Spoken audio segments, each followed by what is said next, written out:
তোমার সাহস কি করে হয় আমার মেয়ের জন্য এনে রাখা দুধ থেকে তুমি দুধ পান করো? বাবা মা কি কোনোদিন গরুর দুধ খাওয়ায়নি? মেয়েটা আমার প্রেগনেন্ট, ওর এখন পুষ্টির প্রয়োজন। তুমি কিভাবে ওর জন্য আনা দুধ থেকে গ্লাস ভরে দুধ খেলে? এভাবে চুরি করে খেলে পেটে যেটা আছে ওটাও চোর হবে। অনামিকা চুপচাপ সেখান থেকে সরে আসে। শাশুড়ি মা বকতে বকতে পিছন পিছন আসে। অনামিকা সোফার দিকে আসতেই মা আবার বলল, চুরি করে খেতে লজ্জা করে না? আম্মা, কথাবার্তা ঠিক করে বলুন। আমার অনাগত সন্তানকে নিয়ে একটাও বাজে কথা মুখেও আনবেন না। অনেক সহ্য করেছি আপনাদের অত্যাচার। আপনার মেয়ে 5 মাসের প্রেগনেন্ট, আপনার মেয়ের পুষ্টিকর খাবার প্রয়োজন, আর আমি 8 মাসের প্রেগনেন্ট। আমার পুষ্টিকর খাবারের প্রয়োজন নেই, আর বাবা মায়ের কথা বলছেন? বাবা মা তো নিয়ে যেতে চায়, সেই বাবু পেটে আসা থেকে, কিন্তু আপনি আমাকে যেতে দিবেন না।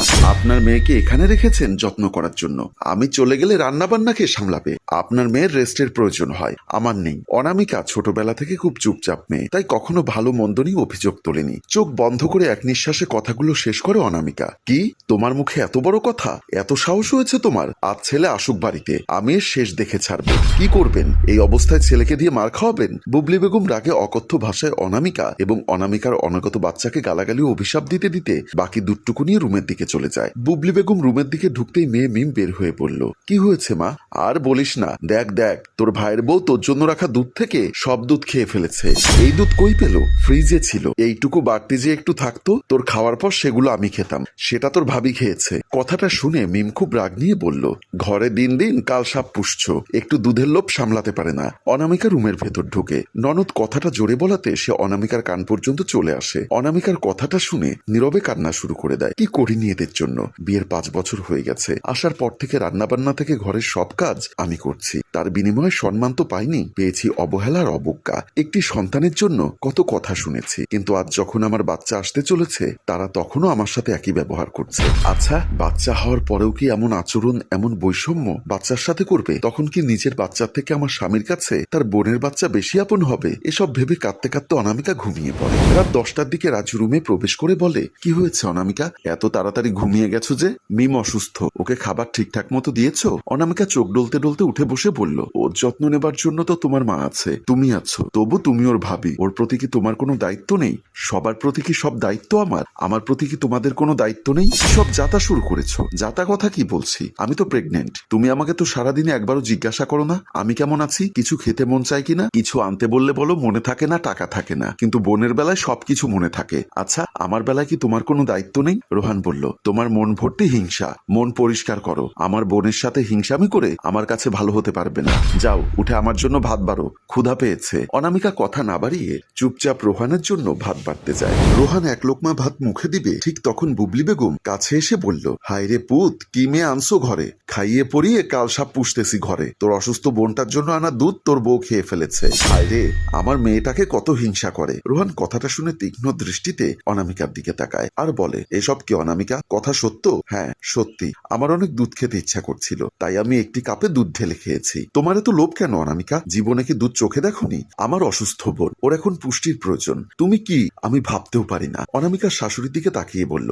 আমিও তো প্রেগনেন্ট, আমার কি পুষ্টিকর খাদ্যের প্রয়োজন নেই? ডাক্তারি চেক আপের প্রয়োজন নেই? যত্নের প্রয়োজন নেই? আমার আর রান্না বান্না করতে ভালো লাগে না, আমার শরীর চলে না। বুবলি বেগম তৎক্ষণাৎ বলে ওঠে, না, আমরা বাচ্চার মা হই নাই, আমরা বাচ্চা পেটে থাকতে কাজ করি নাই? ছেলে মেয়ে দুইটা যে হইছে, কত কাজ করেছি তার হিসাব নেই। তোমার মতো সারাদিন খাই খাই নাই। আমি খাই খাই করি? আগের কথা বাদ দিলাম, প্রেগনেন্ট হওয়ার পর থেকে দুধ ডিম মাছ কিছু কি আমার সামনে দিয়েছেন? 3-4 মাসের সময় খাবারে গন্ধ পেতাম, খেতে পারতাম না, আবার যা খেতাম বমি করে ফেলে দিতাম, তাও কখনো আমার পছন্দ অনুযায়ী খাবার দেওয়ার চেষ্টা করেছেন? প্রেগনেন্ট তো আপনার মেয়েও, তো আপনার মেয়েকে আপনি বাড়িতে নিয়ে এসেছেন যত্ন করার জন্য।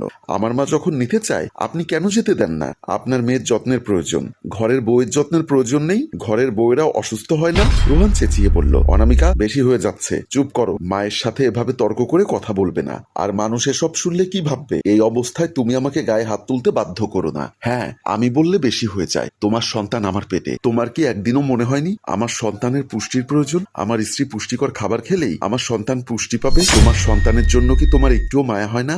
মামা হবে সেই আনন্দে বোনের সেবা যত্ন নিচ্ছ, বাবা হবে সেই আনন্দ হয় না? এর জন্য আল্লাহ হয়তো এতদিন আমাকে সন্তান দেয়নি, কারণ এই পৃথিবীতে আসার আগেই বৈষম্যের শিকার হবে। তোমার মা আবার বলেন, সন্তান অসুস্থ হলে আমার রক্তের সমস্যা, তাই হবে। তোমার বোনকে এই 5 মাসে কত বাচ্চা চেক আপ করিয়েছো, আর এই 8 মাসে নিজের সন্তান পেটের মধ্যে কেমন আছে জানার চেষ্টাও করনি। তোমার বোন বলে দুধের লোভ আমি সামলাতে পারি না। তোমার বোন তো রেগুলার দুধ পান করে, কই একদিনও তো বলেনি ভাবি তুমিও তো অসুস্থ, আজ দুধটুকু তুমি খাও। এমন সময় গেছে দুধ পচে গেছে, খেতে পারে না দেখে তাও আমাকে দেয়নি। এই যে দেখো আজকে মাছ রান্না হয়েছে, দুপুরে আমি ভাত খেতে পারিনি তাই মাছ খাইনি, ভাবছি ক্ষুধা লাগলে খাবো। সন্ধ্যায় ভাত খেতে এসে আমার খুব দুধ খেতে ইচ্ছা করে, তাই কাপে একটু দুধ ঢেলে খাই। এতেই তোমার মা আমাকে অনেক গালাগাল করেন, অনাগত বাচ্চাকে অভিশাপ দিয়েছেন। এখন দেখো ওনারা জানে আমি মাছ খাইনি, তাও আমার জন্য এইটুকু মাছ রেখেছে। এই যে 5 বছরের সংসার জীবন, যাই হয়ে যাক, আমি কখনো কি তোমার কাছে অভিযোগ করেছি? বলতে পারবে কখনো খাবার নিয়ে ঝগড়াঝাটি করেছি? বাচ্চা হয় না তা নিয়েও কম যাতনা দাওনি, কম কথা শুনিনি, অনেক মানিয়ে নিয়েছি। কিন্তু আমার বাচ্চাকে মানিয়ে নিতে বলতে পারবো না,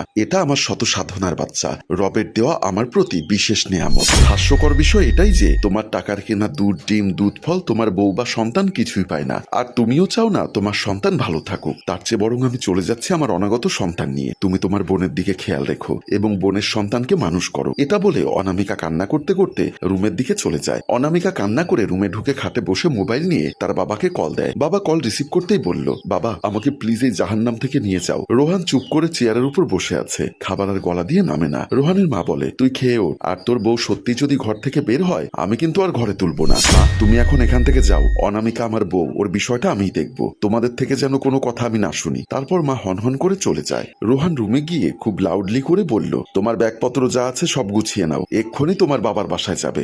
এতটা নির্দয় হইও না, সকাল হলে আমার বাবা এসে নিয়ে যাবে। বাচ্চার জন্য চিন্তা করে আমাকে রাতটুকু সময় দাও, তোমাদের আর কষ্ট দিব না। রাত এখন 12:30 বাজে, দয়া করো 10 মিনিট সময় দিচ্ছি, প্রয়োজনীয় জিনিস নিয়ে রেডি হও, পরে যা লাগে আমি গিয়ে দিয়ে আসবো। আমি গাড়ি খবর দিচ্ছি, তুমি রেডি হও। অনামিকা ভয়ে ভয়ে কাপড় গোছাতে যাবে, তখন সে আবারও বলল, চলে যাবো তো বলেছিলাম, তাই বলে রাতে তাড়িয়ে দিবেন? রোহান প্রচন্ড রাগ নিয়ে বলে, চুপ, এতক্ষণ অনেক কথা শুনেছি, আর কিছু শুনতে চাই না। তোমার বাবা কোথায়? আমি মায়ের কাছে যাচ্ছি, তুমি দরজার সামনে গিয়ে দাঁড়াও। রোহান রুম থেকে বের হয়ে যায়। রোহান মায়ের কাছে গিয়ে বলল, মা ঘরে এত অশান্তি আমার ভালো লাগে না, আমি এক্ষুনি অনামিকাকে দিয়ে আসতে যাচ্ছি। আমরা কি করলাম? তোর বউয়ের চোপা দেখেছিস? তোর বোনকেও হিংসা করে চলে, হয়েছে, যাই হোক আমি ওকে নিয়ে যাচ্ছি, আমি কোনো অশান্তি চাই না। রোহান অনামিকাকে নিয়ে শ্বশুর বাড়িতে পৌঁছে শ্বশুর আব্বাকে বলল, এই নিন আপনার মেয়ে, দিয়ে গেলাম, আপনার মেয়ের পেটে আমার সন্তান, যতটুকু পারেন যত্নে রাখবেন। অনামিকার বাবা বলল, তাই বলে তুমি মেয়েকে নিয়ে এত রাতে আসবে? পোয়াতি মেয়ে, রাস্তায় বসে নজর লাগলে সকালে গিয়ে আমি নিয়ে আসতাম, আল্লাহ ভরসা, আসার সময় শরীর বন্ধ করে নিয়ে এসেছি, আমার মনে হয়নি এই অবস্থায় আপনার মেয়েকে আমাদের বাড়িতে রাখতে। তখনই বুবলি বেগম রোহানকে ফোন দেয়, রিসিভ করতেই বলল, কি রে পৌঁছে গেছিস? গাড়ি তো রিজার্ভ নিয়েছিস, ওই গাড়িতে তুই এসে পড়িস, থাকার দরকার নেই। না আমি এখানে 2 দিন থাকবো, আমার এখানে কিছু কাজ আছে, শেষ করে বাড়িতে যাব, তুমি চিন্তা করো না। অনামিকা রোহানের থাকার কথা শুনে থ হয়ে আছে। রোহান এটা কি বলছে? ও কি সত্যি থাকবে এখানে, তাও আবার মায়ের অনুমতি ছাড়া? 2 বছর ধরে তো আমাদের এখানে আসাই বন্ধ করে দিয়েছিল। অনামিকা খুশি হয়ে বলে, সত্যি তুমি এখানে 2 দিন থাকবে? কেন, সমস্যা হবে তোমাদের? না মানে বিশ্বাস করতে পারছি না। হ্যাঁ থাকবো, প্রয়োজনে বেশিও থাকতে পারি, মাঝে মধ্যে এসে তোমাকে দেখে যাব। অনামিকা রোহানকে জড়িয়ে ধরে বলে, সত্যি আমি ভাবিনি তোমার মনে এমনটা ছিল, আমি ভেবেছিলাম তুমি রাগ করে আমাকে রেখে যাচ্ছ। যাই হোক আমাকে কিছু খেতে দাও, না খেয়ে চলে এসেছি। এদিকে রোহানের শ্বশুর জামাই অনেকদিন পর বাসায় আসায় ঝটপট বাজারে চলে যায়। তুমি আমাকে ক্ষমা করে দিও অনামিকা, আমি এমনিতে তোমাকে এখানে আনতে পারবো না বলে তোমাকে নিয়ে এসেছি, আমার কলিজার টুকরোটার জন্ম হলেই তোমাকে নিয়ে যাব, এখানে তোমার যা যা খেতে মন চাইবে আমি নিয়ে আসবো, কেউ কিচ্ছু বলার থাকবে না। অনামিকা রোহানের কথা শুনে হতবাক হয়ে যায়, সে হা করে চেয়ে আছে যে রোহান তাকে এতটা ভালোবাসে। রোহান বলল, এত ভাবতে হবে না, এসো বুকে এসো বলে জড়িয়ে ধরে। আর এখানেই সুন্দর মুহূর্ত দেখে আমাদের গল্প শেষ হয়। সম্মানিত ভিউয়ার্স, সব স্বামীরা মায়ের কথায় নাচে না, সব শাশুড়ি আবার মায়ের মতো হয় না, যার কারণে সংসারে নেমে আসে অশান্তি। তাই বৌমাকেও নিজের মেয়ে ভাবুন, হাসি খুশিতে জীবন পার করুন। গল্পটির ভাবনা ও পরিচালনায় হাসিম রাজু, চিত্রগ্রহণ শিহাব ও শাকিল, প্রযোজনায় মঞ্জুর মোর্শেদ মিউজিক প্লাস। গল্পটি ভালো লাগলে লাইক, কমেন্ট ও শেয়ার করে দিন। ধন্যবাদ।